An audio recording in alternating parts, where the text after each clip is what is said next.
hail Biafra. This is Biafra Liberation Army Network coming to you again.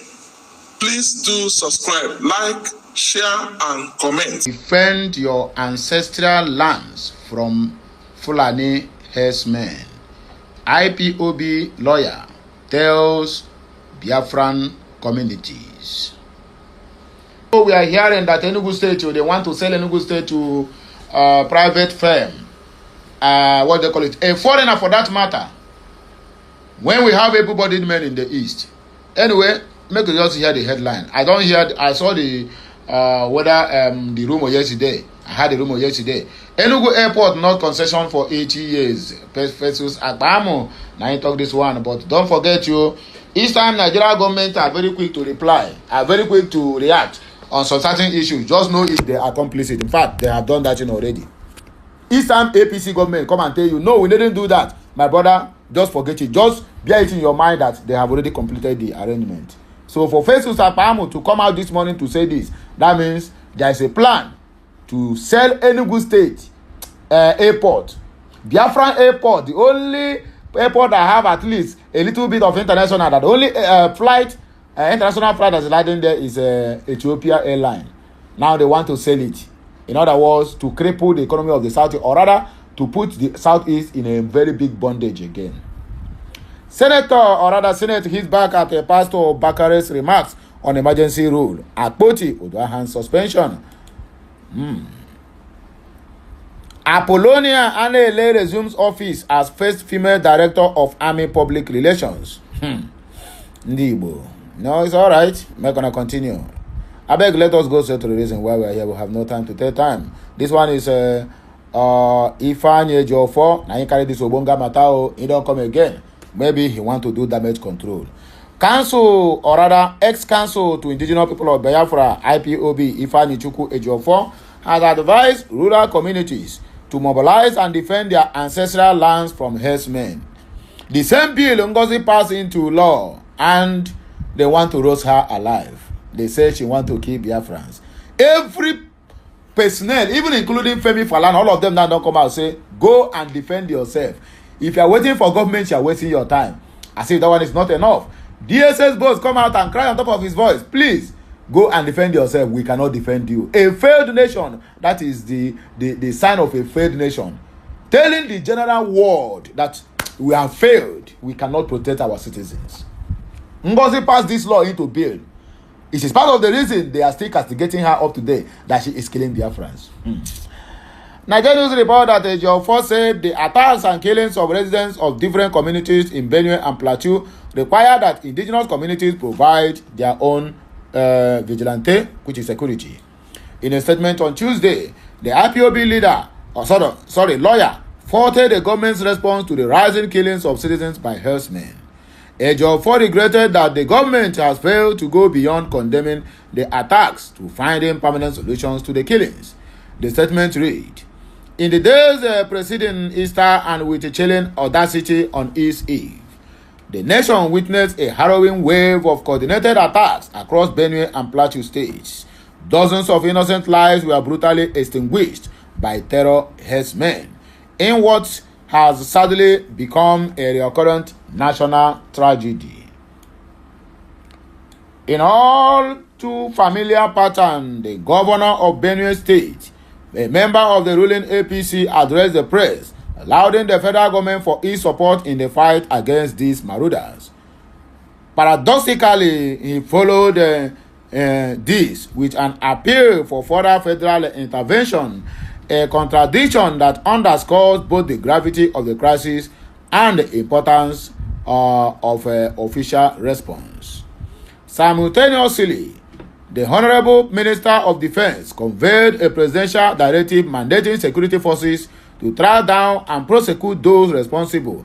Yet, even as this official announcement echoed through the media, the bloodletting continued unabated, with no decisive action on ground.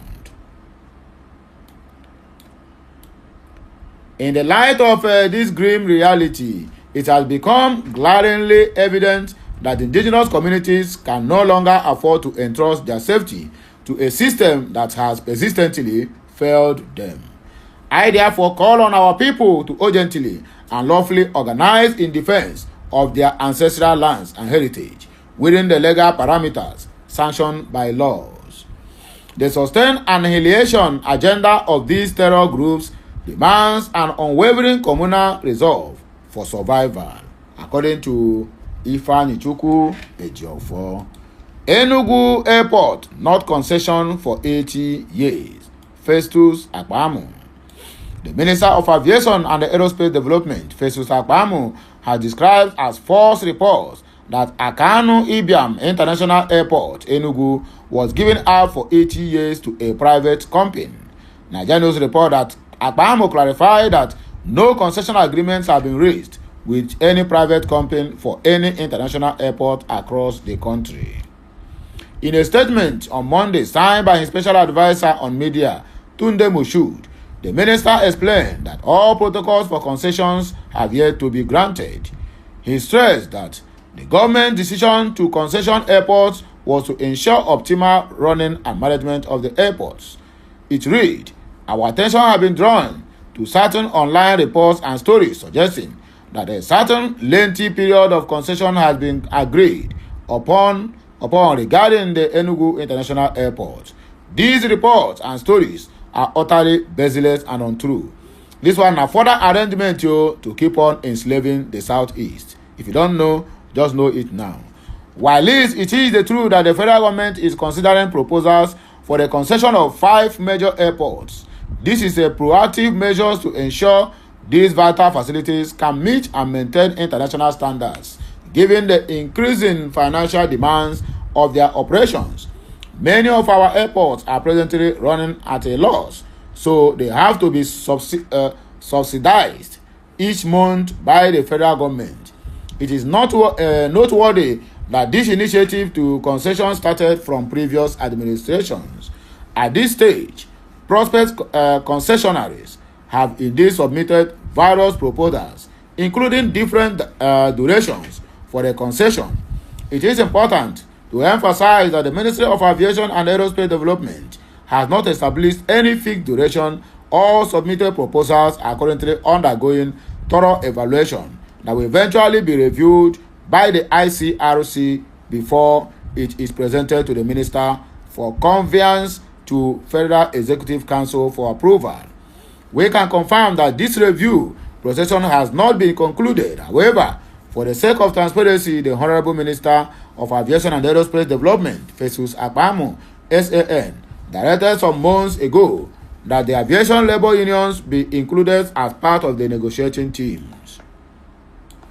Therefore, we must state unequivocally that the information suggesting a predetermined concession duration is false, unfounded, and intended to cause unwarranted disaffections and mistrust in this process by those with entrenched interest. Please be assured that the Ministry of Aviation and Aerospace is committed to a transparent process that adheres strictly to due process. With his training and track record, the minister will not allow anything untoward to happen under his watch. He has so far run the ministry in a transparent manner and will not fall into the same mistake of the past. We will ensure that all discussions are made in the best interest of the nation and the aviation sector. Senate hits back at Tunde Bakare's remarks on emergency rule and Akpoti Uduahan's suspension. The leadership of the Senate had dismissed Pastor Tunde Bakare's recent comments on the National Assembly's role in the declaration of a state of emergency in Rivers State and the suspension of Kogi Central Senator Natasha Akpoti Uduahan. Nigerian News report that the Senate described Bakare's remarks as misleading and containing unwarranted invective. On Sunday, the overseer of the Citadel Global Community Church condemned the Senate suspension of Senator Akpoti Uduahan and the ratification of the state of emergency in Rivers State by Bola Ahmed Tinubu the Balabulu. He accused the country's leaders of attempting to turn Nigeria into a mafia state and criticized the Senate for its role in what he described as institutional immorality. The two main contenders in the ongoing institutional immorality Olympics are the executives and the legislature, Bakare said during his remarks.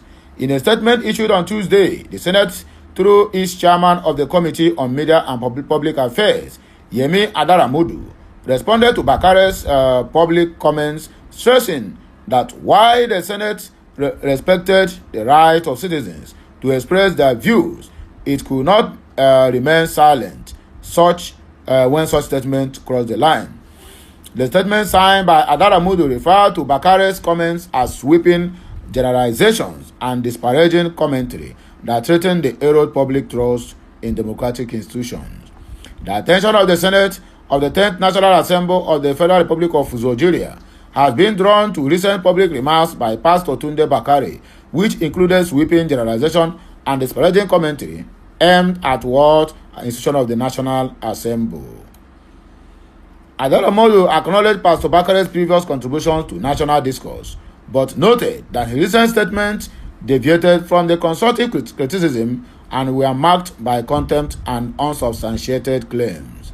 Pastor Bakare, a cleric and political voice in his own right, has previously contributed to national discourse in ways that have spurred reflection and debate.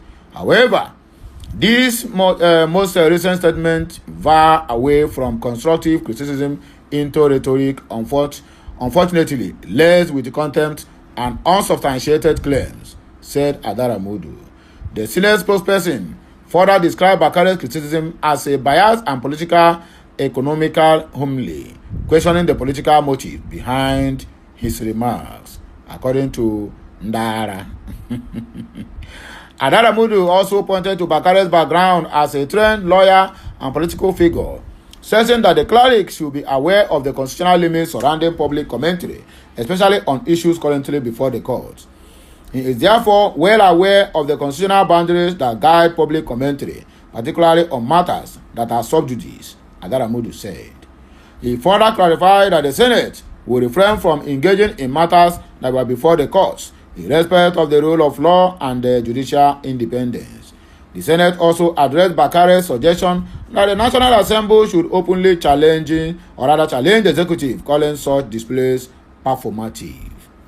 Adaramodu emphasized that true legislative oversight does not rely on the adversarial tension, but rather on principled engagement and result-driven processes. While some may attempt to portray an unnecessary adversary dynamic between the National Assembly and the executive arm of the government as a marker of variety in checks and balances, we must clarify such as tension, though it may entertain some and does not necessarily equate to effective legislative oversight, he said. Last but not the least, Apollonia Anele resumes office as first female director of Army Public Relations.